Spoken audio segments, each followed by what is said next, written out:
Brilliant, thank you. I'd like to just ask one final question on pay. So I think in 2021, Peter, your total remuneration was £892,000, and last year you took a bonus of £91,000. I wondered whether, if you take in consideration what we've talked about today around water security, environmental performance, water quality with the public health element to it, do you think that levels of pay justified, and do you also think that's in alignment with your not-for-profit model? I think in terms of exec remuneration, one thing that Glass has always done is we don't have the term bonus, we have the term variable pay.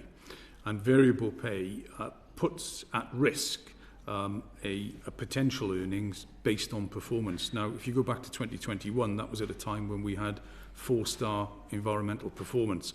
If you look at the last year, not the year we're currently in, but the year before, when you reflected my 91,000 bonus, that only paid out 25% because 100% of our variable pay is entirely based on performance. So I think we have a system that's reflective of performance, and it pays out on that basis. Now, I personally have no influence over my own pay. That's decided by an independent committee of the board, and the one thing I would say is that it is significant. I can't say anything else about that, but it is very much linked to performance, and if we don't perform, we don't reach our earnings potential.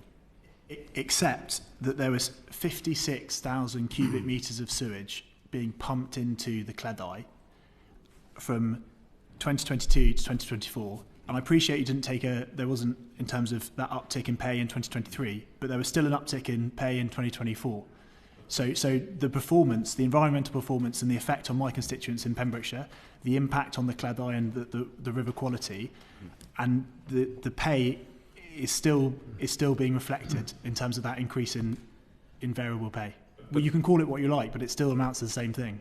That variable pay did not pay out on the environmental measures, and hasn't done since 2021 or 22. But do you still think, though, that in terms of the public perception and the level of impact on people across not only my constituency but across Wales, and the environmental degradation and the importance of bringing the public back on side in respect of water quality, public health, resilience of the system, that you as a company, especially when you're in a not-for-profit model, should be more in tune in respect of when you deal with the executive pay, irrespective of whether you say that's one metric or that's another. The point is the public see it as a whole, and it's not in line with the overall performance.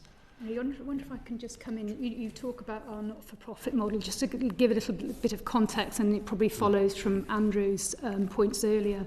This was something that was given a lot of consideration when Glass was originally formed, about how do you balance the need to have the right people with the right experience in the organisation, and balancing that against customers' concerns, which are understandable in terms of, because these are not insignificant sums. We absolutely acknowledge that. And that's where it landed on was that the fixed element of, there would be a fixed and a variable element of pay. If you look at the fixed element of pay, it is one of the lowest in the sector, and the variable element only pays out when the business achieves certain levels of performance against key criteria about customers, operational performance and strategic deliverables. As Pete says, it has not paid out on environmental performance for some time. It's paid out at 25% of the overall total last year. It is a far smaller proportion of the other overall variable bit. So it was considered, and it is considered as part of how Glass operates. But I mean, if you compare other significant positions in Wales, for example, in Pembrokeshire with the Chief Executive of Pembrokeshire County Council is on 212, he's operating with a significant budget, has nearly 6,000 people working for him.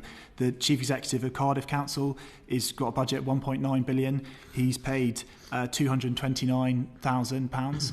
I mean, and when you compare that to the level in 2021, which is £891,000, I mean, you can talk about, the environmental performance bonus wasn't hit, but like that's that's wildly different figures for very similar levels of responsibility and impact over people's lives and livelihoods. You know, we recognise these are large sums. Pete doesn't set the salary. It is set by an independent committee of our directors. It is then scrutinised by our members every year, our 60 members who perform the same role as shareholders do in a PLC, for example. And they, you know, it gets a huge amount of coverage, probably far more than any PLC does. So, except they're not insignificant numbers, but it goes through a lot of scrutiny.